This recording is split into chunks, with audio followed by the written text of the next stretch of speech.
الحمد للہ رب العالمین والصلاة والسلام علی خاتم النبیین اما بعد فاعوذ باللہ من الشیطان الرجیم بسم اللہ الرحمن الرحیم ولا تأكلوا أموالكم بينكم بالباطل وتدلوا بها إلى الحكام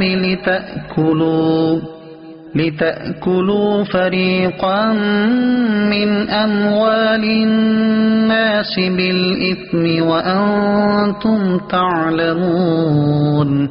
ترجمہ، اور آپس میں ایک دوسرے کا مال ناحق نہ کھاؤ اور نہ حاکموں کے پاس ان کا مقدمہ اس لیے پہنچاؤ کہ لوگوں کا کچھ مال ناجائز طور پر جان بوجھ کر کھا لو۔ وَلَا تَأْكُلُوا أَمْوَالَكُمْ بَيْنَكُمْ بِالْبَاطِلِ، اور آپس میں ایک دوسرے کا مال ناحق نہ کھاؤ۔ تفسیر صراط الجنان میں ہے، اس آیت میں باطل طور پر کسی کا مال کھانا حرام فرمایا گیا، خواہ وہ لوٹ کر ہو یا چھین کر، چوری سے یا جوئے سے، یا حرام تماشوں یا حرام کاموں یا حرام چیزوں کے بدلے یا رشوت یا جھوٹی گواہی سے، یہ سب ممنوع و حرام ہے۔ مسئلہ، اس سے معلوم ہوا کہ ناجائز فائدے کے لیے کسی پر مقدمہ بنانا اور اس کو حکام تک لے جانا ناجائز و حرام ہے۔ اسی طرح اپنے فائدے کی غرض سے دوسرے کو ضرر پہنچانے کے لیے حکام پر اثر ڈالنا، رشوتیں دینا حرام ہے۔ حکام تک رسائی رکھنے والے لوگ اس آیت کے حکم کو پیش نظر رکھیں۔ حضرت ابوبکر صدیق رضی اللہ تعالیٰ عنہ سے روایت ہے کہ نبی کریم صلی اللہ تعالی علیہ وآلہ وسلم نے ارشاد فرمایا، وہ شخص ملعون ہے جو اپنے مسلمان بھائی کو نقصان پہنچائے یا اس کے ساتھ دھوکہ کرے۔ یہ بھی معلوم ہوا کہ جھوٹی گواہی، جھوٹی وکالت، جھوٹے مقدمے کی پیروی و کوشش کی اجرتیں حرام ہیں۔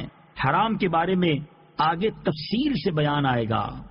يسألونك عن الأهلة قل هي مواقيت للناس والحج وليس البر بأن تأتوا البيوت من ظهورها ولكن البر من اتقى وأتوا البيوت من أبوابها واتقوا الله لعلكم تفلحون۔ ترجمہ، تم سے نئے چاند کے بارے میں سوال کرتے ہیں، تم فرما دو یہ لوگوں اور حج کے لیے وقت کی علامتیں ہیں، اور یہ کوئی نیکی نہیں کہ تم گھروں میں پچھلی دیوار توڑ کر آؤ۔ ہاں، اصل نیک تو پرہیزگار ہوتا ہے، اور گھروں میں ان کے دروازوں سے آؤ اور اللہ سے ڈرتے رہو اس امید پر کہ تم فلاح پاؤ۔ يسألونك عن الأهلة، تم سے نئے چاند کے بارے میں سوال کرتے ہیں۔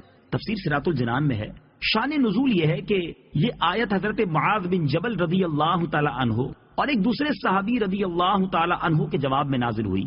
ان دونوں نے نبی پاک علیہ الصلوۃ والسلام سے چاند کے گھٹنے بڑھنے کے متعلق سوال کیا۔ اس کے جواب میں چاند کے گھٹنے بڑھنے کے سبب کی بجائے اس کے فوائد بیان فرمائے کہ وہ وقت کی علامتیں ہیں، اور آدمیوں کے ہزار ہا دینی دنیاوی کام اس سے متعلق ہیں۔ زراعت، تجارت، لین دین کے معاملات، روزے اور عید کے اوقات، عورتوں کی عدتیں، حیض کے ایام، حمل اور دودھ پلانے کی مدتیں اور دودھ چھڑانے کے وقت اور حج کے اوقات اس سے معلوم ہوتے ہیں، کیونکہ شروع میں جب چاند باریک ہوتا ہے تو دیکھنے والا جان لیتا ہے کہ ابتدائی تاریخیں ہیں، اور جب چاند پورا روشن ہوتا ہے تو معلوم ہو جاتا ہے کہ یہ مہینے کی درمیانی تاریخ ہے، اور جب چاند چھپ جاتا ہے تو معلوم ہوتا ہے کہ مہینہ ختم پر ہے۔ پھر مہینوں سے سال کا حساب ہوتا ہے۔ یہ وہ قدرتی جنتری ہے جو آسمان کے صفحے پر ہمیشہ کھلی رہتی ہے، اور ہر ملک اور ہر زبان کے لوگ پڑھے بھی اور بے پڑھے بھی سب اس سے اپنا حساب معلوم کر لیتے ہیں۔ یاد رہے کہ بہت سے احکام میں چاند کا حساب رکھنا ضروری ہے، جیسے بالغ ہونے کی عمر کے اعتبار سے، یوں ہی روزہ، عیدین، حج کے مہینوں اور دنوں کے بارے میں، یوں ہی زکوٰۃ میں جو سال گزرنے کا اعتبار ہے وہ بھی چاند کے اعتبار سے ہے۔ وَلَيْسَ الْبِرُّ، اور یہ کوئی نیکی نہیں۔ تفسیر صراط الجنان میں ہے، اس کا شان نزول یہ ہے کہ زمانہ جاہلیت میں لوگوں کی یہ عادت تھی کہ جب وہ حج کے لیے احرام باندھ لیتے تو اپنے مکان میں اس کے دروازے سے داخل نہ ہوتے، اگر ضرورت ہوتی تو پچھلی دیوار توڑ کر آتے اور اس کو نیکی جانتے۔ اس پر یہ آیت نازل ہوئی کہ یہ کوئی نیکی نہیں کہ تم گھروں کے پیچھے سے آؤ، اصل نیکی تقوی، خوف خدا اور احکام الہی کی اطاعت ہے۔ ممانعت کے بغیر کسی چیز کو ناجائز سمجھنا کیسا؟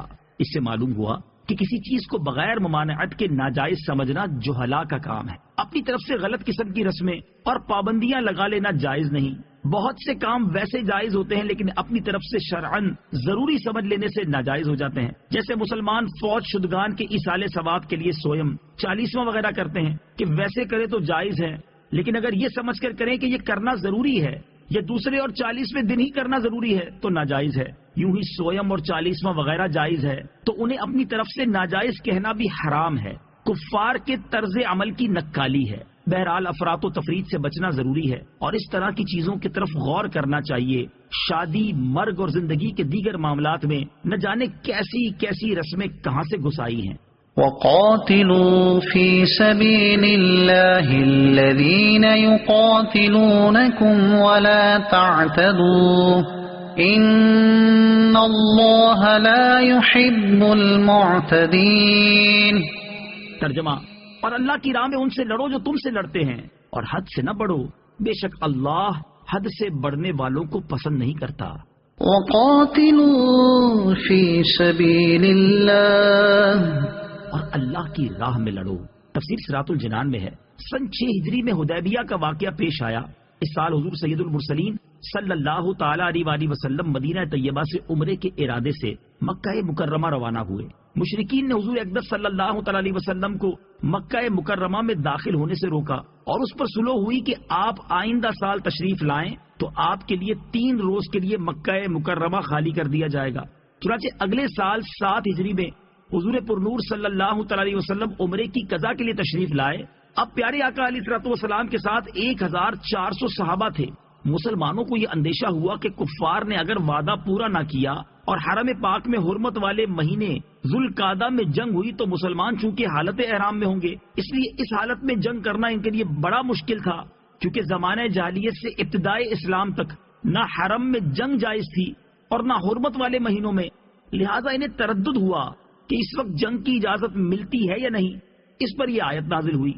آیت میں اجازت کا معنی یا تو یہ ہے کہ جو کفار تم سے لڑیں یا جنگ کی ابتدا کرے تم ان سے دین کی حمایت اور اعزاز کے لیے لڑو. یہ حکم ابتدائے اسلام میں تھا، پھر منسوخ کیا گیا اور کفار سے قتال کرنا واجب ہوا، خواہ وہ ابتدا کریں یا نہ کریں. یا یہ معنی ہے کہ ان سے لڑو جو تم سے لڑنے کا ارادہ رکھتے ہیں. یہ بات سارے ہی کفار میں ہے کیونکہ وہ سب دین کے مخالف اور مسلمانوں کے دشمن ہیں، خواہ انہوں نے کسی وجہ سے جنگ نہ کی ہو لیکن موقع پانے پر چوکنے والے نہیں. یہ معنی بھی ہو سکتے ہیں کہ جو کافر میدان جنگ میں تمہارے مقابلے پر آئیں اور وہ تم سے لڑنے کی قدرت اور اہلیت رکھتے ہوں تو ان سے لڑو.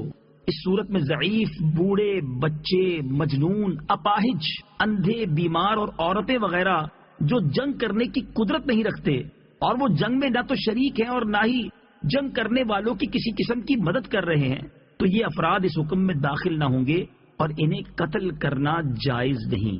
ولا تعتدوا، اور زیادتی نہ کرو. تفسیر صراط الجنان میں اس سے مراد ہے کہ جو جنگ کے قابل نہیں ان سے نہ لڑو. یہ جن سے تم نے عہد کیا ہو بغیر دعوت کے جنگ نہ کرو، کیونکہ شرعی طریقہ یہ ہے کہ پہلے کفار کو اسلام کی دعوت دی جائے. اگر وہ انکار کریں تو ان سے جزیہ طلب کیا جائے اور اگر اس سے بھی انکار کریں تب جنگ کی جائے. اس معنی پر آیت کا حکم باقی ہے، منسوخ نہیں. صدق اللہ العظیم.